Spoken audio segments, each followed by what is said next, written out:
Commander Alan Frost adjusted his uniform one last time before entering the Grand Chamber. The massive doors of the Galactic Council Hall towered over him, carved from something that looked like marble but shifted colors with the light. Next to him, Ambassador Lisa Morgan took a deep breath. "Ready?" she asked quietly. Alan nodded, as ready as anyone can be to represent all of humanity. They walked in together, shoulders back, chins up. The chamber stretched out before them, a vast circular room with tiered seating that rose up along the walls. Hundreds of alien representatives filled those seats, some humanoid, others nothing like humans at all. Some floated in special tanks, others pulsed with light. The variety was stunning. In the center of the room sat the High Council, 7 aliens from the oldest species in the galaxy. High Chancellor Zixfer, a tall blue-skinned being with 4 arms, stood and raised 2 of those arms in greeting. "We welcome the representatives of Earth to these historic proceedings," Zixfer said, voice booming through the translator devices. "Today marks the beginning of humanity's journey into the greater galactic community." Lisa stepped forward. "On behalf of Earth, we thank you for this welcome. Humanity is eager to join the galactic community as partners in peace and progress." The first day went well. The humans were shown to comfortable quarters. They met with dozens of alien representatives. Everyone seemed friendly, even excited to meet the newcomers from Earth. On the second day, the real talks began. As is customary, Zixver explained, new species are welcomed as protectorates for their first century of membership. Lisa frowned slightly. "Protectorates? I'm not familiar with this term in your legal framework." One of the other council members, a being that looked like a collection of green vines twisted into a vaguely humanoid shape, leaned forward. "It is simple. Your ships will be limited to your home system and 5 nearby systems. Your technology will be reviewed and regulated. Your military will be placed under council oversight. This is for your protection, of course." Alan felt a chill run up his spine. He glanced at Lisa, whose face remained carefully neutral. "And what rights would Earth have during this protectorate period?" Lisa asked. "You would have 1 non-voting representative on the General Assembly," Zixfer said. "After your century of guidance is complete, you may petition for limited voting rights." Alan watched as more restrictions were listed. Earth could not trade directly with other species without council approval. Earth could not develop certain technologies without supervision. Earth could not colonize new worlds without permission. Lisa listened to everything without interruption. When the council finished, she smiled politely. "May we have 1 hour to discuss these terms among ourselves?" she asked. The council agreed. Lisa and Alan returned to their quarters where the rest of the human delegation waited. For 50 minutes, they talked in hushed voices. Sometimes the discussion grew heated, but they all kept their voices down. When they returned to the council chamber, Lisa carried a small data tablet. Alan walked beside her, face serious but calm. "Honored Council," Lisa began, "we have reviewed your terms." The chamber fell silent, waiting for the humans to express their gratitude. "Humanity came here seeking equal partnership in the galactic community," Lisa continued. "We cannot accept classification as a protectorate species." Murmurs broke out across the chamber. Zixver's blue skin darkened with emotion. "This is most unusual," the Chancellor said. "The protectorate period is for your own benefit. Your species is young, barely spacefaring. Yet we found our way here," Alan pointed out quietly. Lisa nodded. "We respectfully decline these terms. Humanity will proceed on its own path." Without raising her voice or showing anger, Lisa gathered her materials. Alan did the same. The rest of the human delegation stood as one. "We wish the Galactic Council peace and prosperity," Lisa said. Then she turned and walked toward the exit. The chamber erupted in confused noise. Some representatives called out for the humans to stop. Others demanded they be forced to stay. But the humans simply walked out, their steps unhurried, their faces composed. The massive doors closed behind them, with a soft thud that somehow echoed more loudly than if they had slammed them. In the silence of their ship as it prepared to leave the council station, Alan looked at Lisa. "What now?" he asked. "Now," she said with a small smile, "we see who comes after us." The emergency lights flashed red across the Galactic Council chamber. It had been 6 hours since the humans left, and no one had expected this. High Chancellor Zixper pounded his lower fist on the table. "What do you mean they're gone?" The security chief, a bulky reptilian named Krelll, bowed his armored head. "Their ship left our space station. They ignored all requests to return. We tracked them to the edge of Council space. Then they jumped to faster than light travel." Zixver's blue skin turned almost white with shock. "And you let them go?" "We had no legal grounds to stop them," Krelll said. "They'd broke no laws." The vine-like council member named Ela twisted anxiously. "This has never happened before. No species has ever rejected protectorate status." Around the chamber, representatives from dozens of worlds whispered to each other. Some looked worried. Others seemed angry. A few appeared almost pleased. General Draz, leader of the warrior Krelll, stood up from his seat. His red scales gleamed under the emergency lights. "We should send warships immediately. These humans are unpredictable. They might be preparing to attack." "With what?" asked Krelll, the oldest council member. The ancient floating brain pulsed with blue light as it spoke. "Their technology is primitive. One of our patrol ships could defeat their entire fleet." "Then why did they walk away?" demanded another representative. "They must have some advantage we don't know about." The council chamber grew louder as more aliens joined the argument. Some supported the humans. Most feared them. All were confused. Zixver finally raised all 4 arms for silence. "We must understand why they left before we decide what to do." A small gray alien with huge black eyes stepped forward. This was Mirok, the council's chief analyst. "I have reviewed our records of the humans' departure. They showed no anger, no threats. They simply left." "That's what worries me," said Ela, vines twisting faster. "A normal species would have begged for better terms or threatened us. The humans did neither." Mirok nodded, and Ambassador Morgan's final words were strange. "We came as equals or not at all." What does this mean? The council fell silent, thinking about these words. Krell's brain case glowed brighter. "In 10,000 years, every species has accepted protectorate status. It is the way of things. The strong guide the weak." "Perhaps the humans do not see themselves as weak," suggested a representative from the back of the room. General Draz snorted. "Their planet has barely unified. They still fight among themselves. Their ships are slow and poorly armed. Yet they found us." Krelll reminded everyone. "They built faster than light travel without our help. Few species manage that alone." The debate raged for hours. Finally, Zixver made a decision. "We will send an observer to human space, someone to watch from a distance and report back." "I volunteer," said a voice from the side entrance. A tall, slender alien with silver skin walked into the chamber. This was Krell Moore, the famous stenoanthropologist who studied new species. "I have reviewed the humans' culture from the data they shared," Krell Moore said. "They are unusual. I would like to study them more closely." Zixver nodded. "Go, but do not make contact.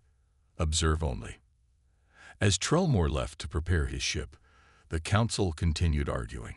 No one noticed the small, beetle-like alien who slipped out of the chamber. This was Vex, representative of the Null Collective, one of the oldest trading powers in the galaxy. Vex hurried to his private communication room. He needed to send a message. If the humans truly wanted equality, the Null might have found new partners who didn't follow the old council rules.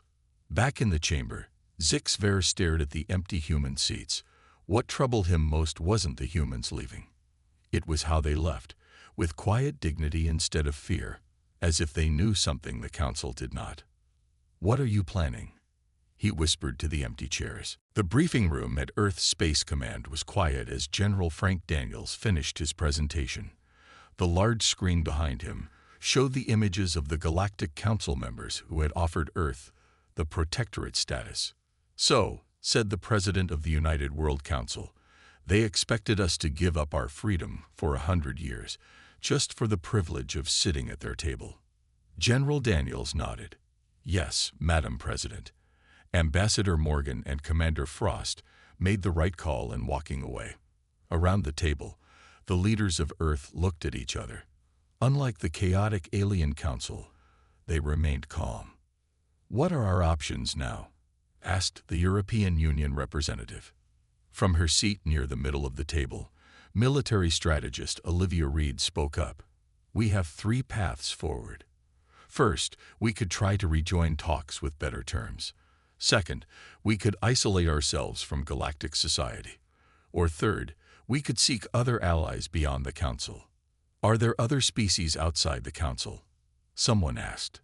Olivia nodded and brought up new images on the screen. "According to data we gathered while at the Council station, yes, several independent worlds and alliances exist at the edges of Council space. They might be open to equal partnerships." The room grew thoughtful. General Daniels turned to Commander Frost, who had returned with the delegation 3 days ago. "Commander, you spent more time observing the aliens. What's your assessment?" Alan Frost stood up. "The Council is old and set in their ways. They've done things the same way for thousands of years. Our refusal to follow their rules has probably shocked them deeply." "Good," said the African Union leader. "Sometimes old systems need a shock." Ambassador Lisa Morgan, who had been quiet until now, spoke up. "We've already received unofficial messages from 3 different species. They were impressed by our stance." This caused excited murmurs around the table. Lisa held up her hand for quiet. One message was particularly interesting. It came from the Null Collective, major traders in the galaxy. They've operated somewhat independently from Council rules for centuries. They want to meet with us secretly. While the world leaders discussed these developments, life continued for most people on Earth. At a factory in Ohio, Peter Collins watched the news during his lunch break. "So we told the aliens to take a hike, huh?" Peter said to his coworker. "Seems like it," his friend replied. "Can't say I blame them.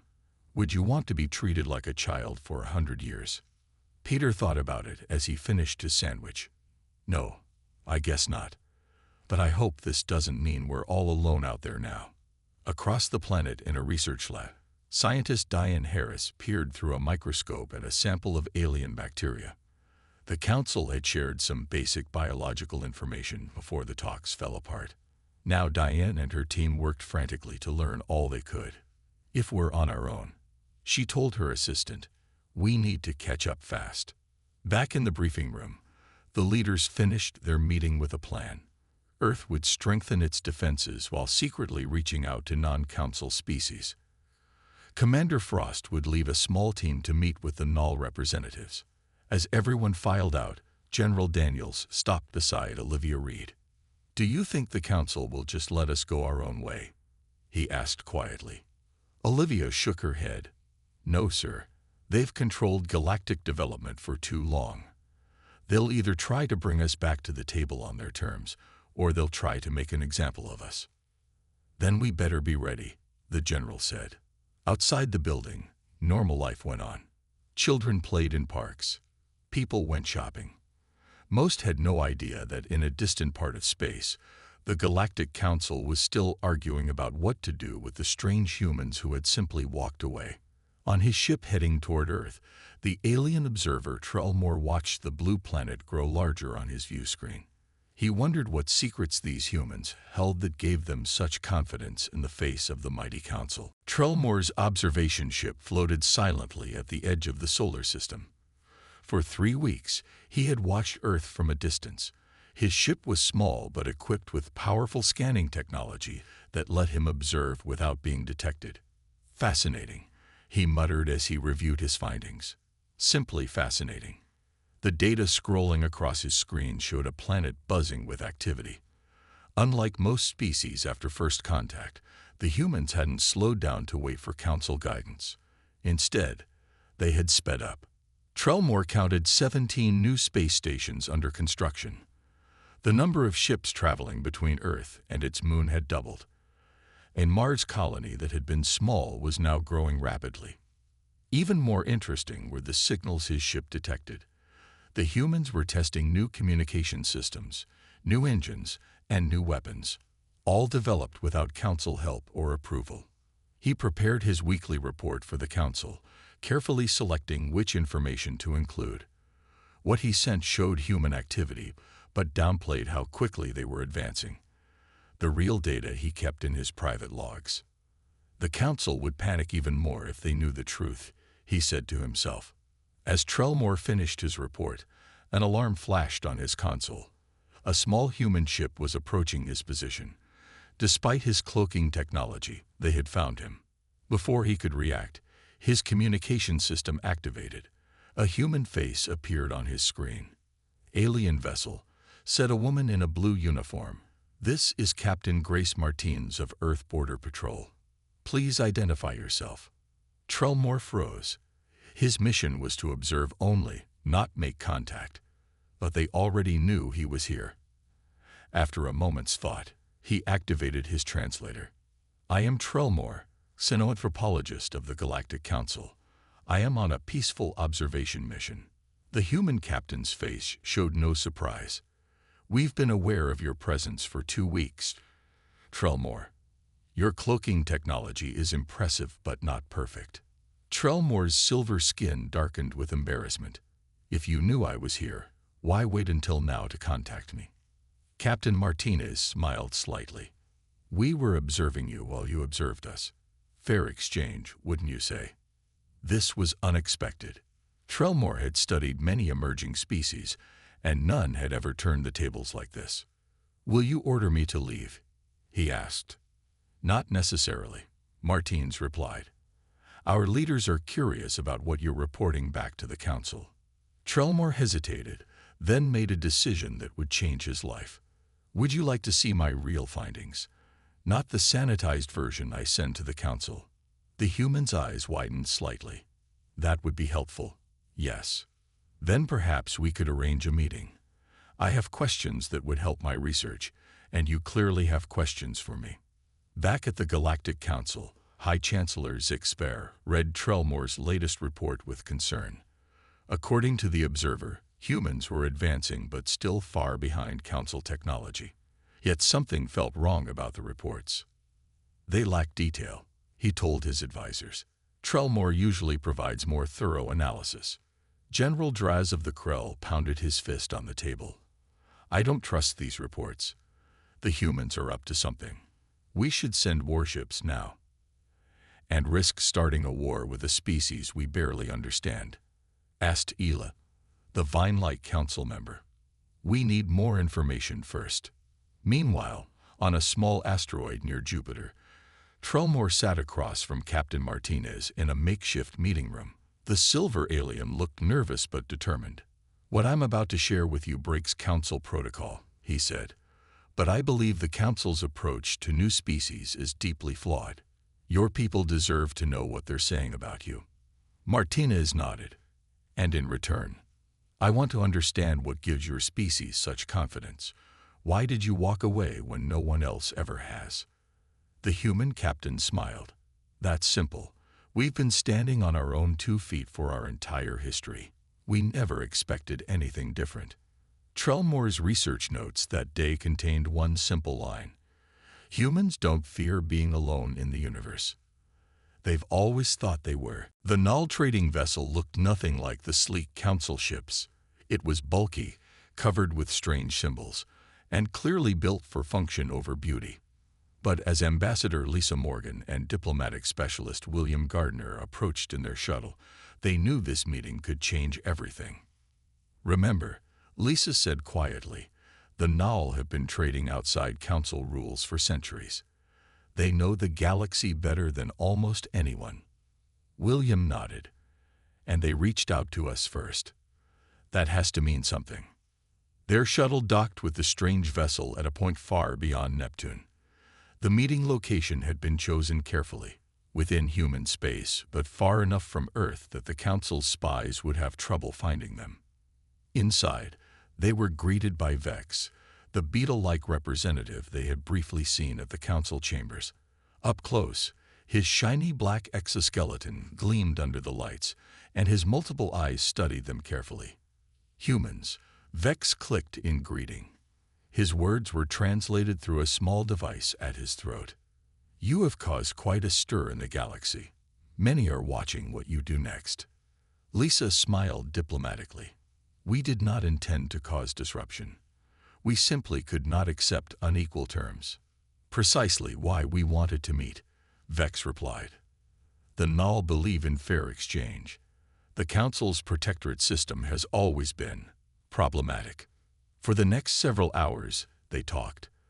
The Null told them about other independent species who operated outside Council control.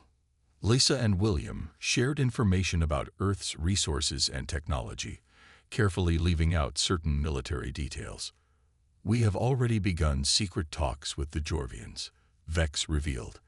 They are impressed by your stance against the Council. William looked surprised. The Jorvians? We didn't know they existed until now. The Council prefers that new species remain ignorant of the true galactic landscape, Vex explained. It makes their protectorate system easier to enforce. Meanwhile, across the solar system, a different kind of meeting was taking place. In Earth orbit, the research station Horizon hosted several alien visitors who had arrived secretly over the past weeks. Scientist Diane Harris led a blue crystalline being through her laboratory. This was Zern, a researcher from the Viridian cluster, another species that operated independently of the Council. Your approach to genetic medicine is unique, Zern said, crystals chiming softly as he moved. We would never have thought to use retrovirus carriers this way. Diane smiled proudly. And your crystalline computing technology is amazing.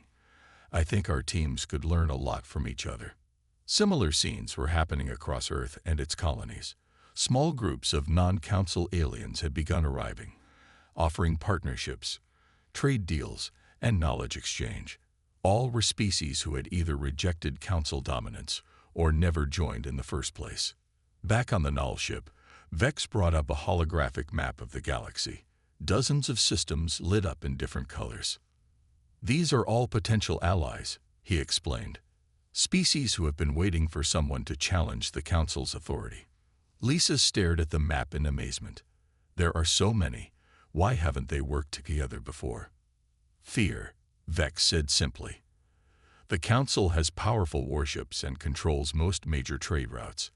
But your species did something important. You showed that walking away is possible. William studied the map carefully.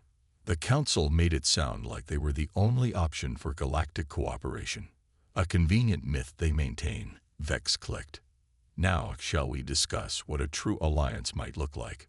One based on equality. As they talked, none of them noticed a tiny probe floating outside the Null ship. It belonged to the Krelll, the warrior species whose general had been pushing for action against humans. The probe recorded everything and transmitted it back to Krell space using an encrypted channel. General Draz watched the footage with growing anger. The humans weren't isolated and vulnerable as he had hoped.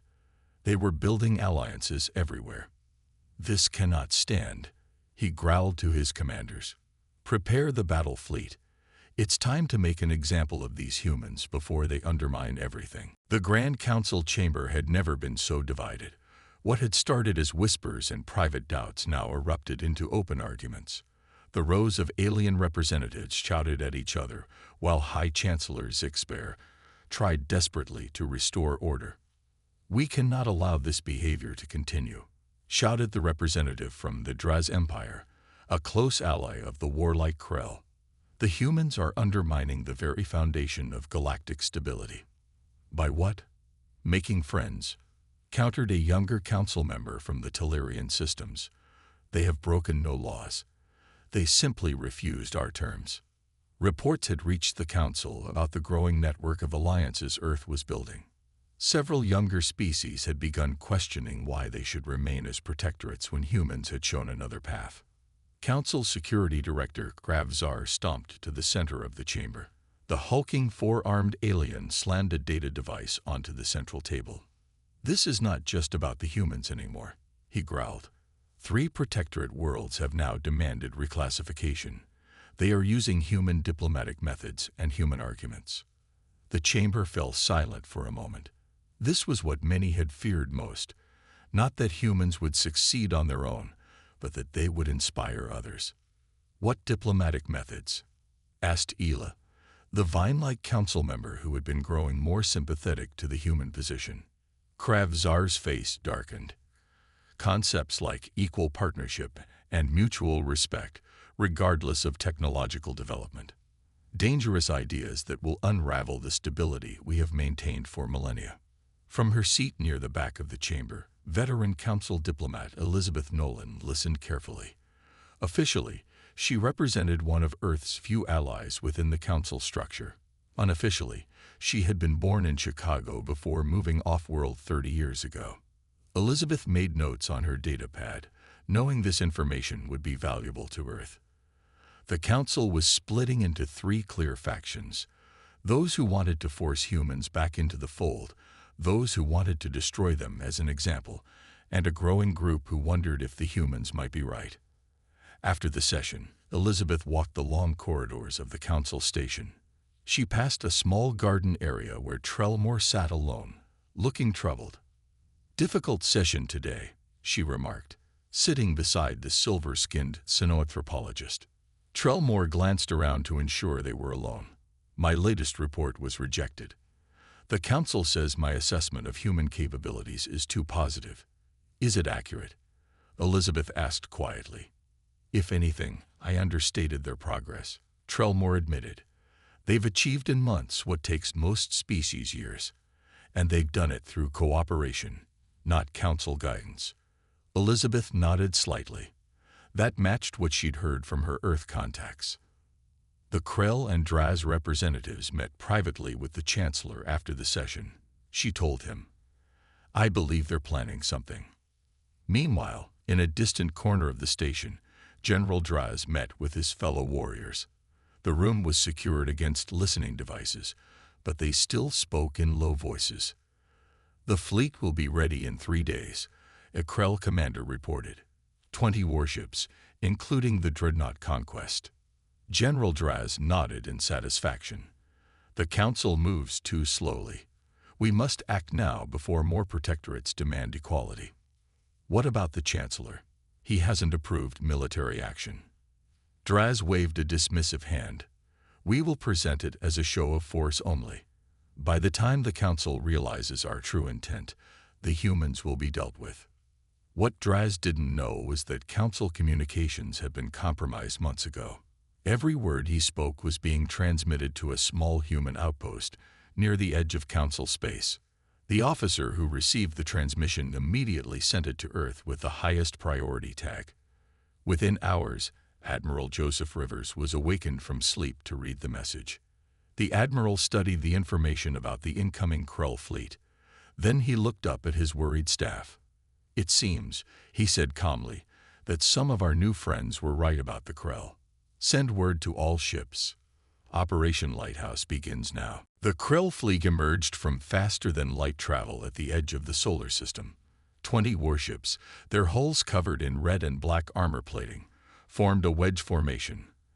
At their center, the massive dreadnought Conquest towered over the other vessels. On the bridge of the Conquest, General Draz smiled as he viewed the human solar system on his screens. The humans had some defenses, a few orbital platforms around their homeworld, and what looked like a small fleet of ships near Mars. Nothing that could stand against the might of the Krell. "Send the message," Draz ordered. "Let them know their defiance ends today." His communications officer transmitted the prepared statement. It was simple and direct. Surrender to Council authority or face destruction. In Earth's Defense Command Center, Admiral Joseph Rivers watched as the Krell fleet approached. Unlike the alien general, he was not smiling. But he wasn't panicking either. "They've taken the bait," he said quietly, "exactly where we wanted them." The admiral turned to his communications officer. "Send our response." The officer nodded and transmitted a simple message. "We stand as equals or not at all." On the Conquest, General Draz received the human reply with rage. "Forward," he shouted. "Show them the price of defiance." The Krelll fleet accelerated toward the inner solar system. Their sensors showed the small human fleet breaking formation, apparently retreating. Draz laughed, believing the humans were running away. "Pathetic," he told his officers. "They talk of standing, then flee at the first sign of force." But Admiral Rivers was not retreating. He was executing Operation Lighthouse, a plan developed with help from Earth's new allies. As the Krelll fleet passed Jupiter's orbit, Rivers gave the order: "Activate the network." Throughout the solar system, hidden platforms suddenly powered up. 100 small satellites, positioned in a precise pattern, created an invisible web. The technology had come from the Viridians, shared by scientist Diane Harris' new friend Zern. When the Krelll ships hit this web, their faster-than-light drives began to malfunction. The mighty vessels slowed to conventional speeds, trapped like flies in a spider's web. "What is happening?" Draz demanded as his ship shuddered. "Why are we slowing?" His engineers had no answers. This technology was unknown to them. Then the human fleet reappeared, not running away, but circling around. And they were not alone. Ships from the Null Collective and 3 other independent species joined them, emerging from hiding places around Saturn's rings. As the combined fleet approached the trapped Krelll vessels, Admiral Rivers opened a channel to the Conquest. "General Draz," he said calmly, "your ships are disabled but not damaged. We have no desire to destroy you." Draz snarled at the screen. "You think these tricks will save you? The Council will send hundreds more ships." "The Council didn't send you," Rivers replied. "We intercepted your communications. We know you're acting without authorization." The general's face showed shock, then fury. On other screens in the Conquest's bridge, his officers could see that they were completely surrounded. "You have 2 choices," Rivers continued. "Return to Council space peacefully, or fire the first shot. But before you decide..." The Admiral transmitted new images to the Krelll ships. They showed Earth's defenses, which had been hidden until now. Orbital platforms with weapons the Krelll had never seen. A shield system protecting the planet. And more allied ships arriving from the outer system. "We didn't walk away from the Council because we were weak," Rivers explained. "We walked away because we deserve respect. As equals." For a long moment, General Draz stared at the images. The humans had far more allies and technology than anyone had suspected. His great victory had turned into a potential disaster. "What are your terms?" he finally asked, voice tight with anger. "Simple," Rivers replied. "Safe passage home for your ships and crews. A message delivered to the Council, explaining what happened here. And perhaps most difficult for you, the knowledge that you were defeated by a species you thought inferior, yet who chose to show mercy." Around the solar system, humans watched their screens anxiously. Factory worker Peter Collins stood with his family, eyes glued to the news. Scientist Diane Harris held her breath beside her alien colleague Zern. After what seemed like forever, the Krelll fleet powered down its weapon systems. 5 years had passed since the humans walked away from the Council chambers. The grand meeting hall that once hosted only Council members now looked very different. The high podiums where senior Council species had looked down on others were gone, replaced by a circular arrangement where all seats were at the same level. Ambassador Lisa Morgan stood at the center of this transformed space. Beside her was High Chancellor Zix Spare, his blue skin now showing signs of age. Together, they prepared to sign the final document creating the new Galactic Cooperative. "Did you ever imagine this day would come?" Lisa asked the Chancellor quietly. Zix Spare shook his head. "Never. For 10,000 years, the Council ruled as it always had. Then your species simply walked away.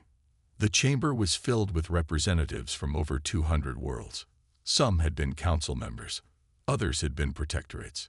Many had been independent species who had never joined the old system. All would now be equal partners in the new cooperative. General Draz's failed attack had triggered the final collapse of the Council's authority. When news spread that humans had defeated but spared the Krelll fleet, many species began to reconsider their loyalties.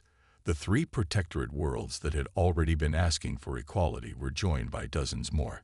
At the back of the chamber, Admiral Joseph Rivers, formerly Commander Frost, watched the proceedings with pride. Earth had come far since those first tense days after leaving the Council talks. Their technology had advanced rapidly with help from new allies, and human ships now traveled throughout the galaxy. Beside him stood scientist Diane Harris, now head of the Interspecies Research Cooperative. Her work with the Viridians had revolutionized medicine across multiple worlds. "I'm still amazed it worked," Diane whispered to the Admiral. "All because we refuse to be treated as inferiors." "Humans are stubborn that way," Joseph replied with a smile. In the 5 years since the confrontation with the Krelll, Earth had helped create something new. Not an empire or a hierarchy, but a true partnership of worlds. The Galactic Cooperative would have no protectorates, no second-class members. Each species, regardless of their age or technology level, would have an equal voice. Lisa Morgan raised her hand for silence as the ceremony began. 5 years ago, humanity was offered a place in the galactic community, but only if we accepted a lesser status. We chose to walk away, not from friendship with other species, but from a system that ranked some as inherently superior to others. She looked around the chamber, meeting the eyes, stalks, and sensory organs of dozens of different species. Today, we create something better together. A cooperative based on mutual respect and genuine partnership. High Chancellor Zixper stepped forward. The former leader of the now-dissolved council had been among the first to recognize that change was inevitable. "For too long, we believed that order required hierarchy," he admitted. "The humans showed us another way.